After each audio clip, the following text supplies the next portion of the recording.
എന്റെ നേരെ കഴിഞ്ഞുകൊണ്ട് സംസാരിച്ചാലുണ്ടല്ലോ. നിങ്ങളെന്തിനാണ് ഈ ചെക്കനായിട്ട് സംസാരിക്കാൻ നിൽക്കുന്നത്? പെണ്ണായിട്ടേക്കുമ്പോ ചെക്കൻ നേരത്തൊന്നല്ല നിൽക്കുന്നത്. ഇതൊക്കെ ഏട്ടന്റെ ഭാര്യയാണെന്നൊന്നും ഞാൻ നോക്കൂലട്ടോ. കഴിച്ചുകൊണ്ട് സംസാരിക്കുന്നേ. എന്താ മക്കളെ എന്താ കാര്യം ഞാൻ പറഞ്ഞുതരാം. ഇവനും ഇവന്റെ ഭാര്യയുള്ള വീട്ടിലുണ്ടല്ലോ, ഞാൻ ഒരു നിമിഷം പോലും നിൽക്കില്ല. ആര് പറഞ്ഞു നിക്കണം ഇറങ്ങി പോടേ.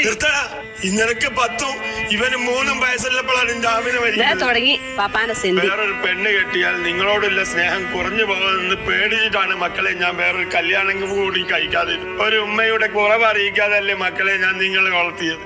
കല്യാണം കഴിക്കുന്നതിന് മുന്നേ എത്ര സ്നേഹത്തോടെ മക്കളെ നിങ്ങൾ ജീവിച്ചത്. അപ്പൊ കേറി വന്ന ഞാനല്ലേ നിങ്ങളെ മക്കളെ തമ്മിൽ അടുപ്പിച്ചത്?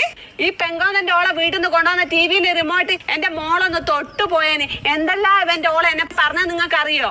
ഇന്റെ മക്കൾക്ക് ടി വി കാണണമെങ്കിലേ ടിവിന്റെ പോരെന്ന് കൊണ്ടുവരണോ? ഇവന്റെ കെട്ടിയൊക്കെ ജോലി ഉണ്ടെന്നുള്ള അഹങ്കാര. വെറുതെ അല്ലടാ കല്യാണം കഴിഞ്ഞിട്ട് 2 കൊല്ലായിട്ട് നീ ഗർഭിണിയാണ്. ഞാന്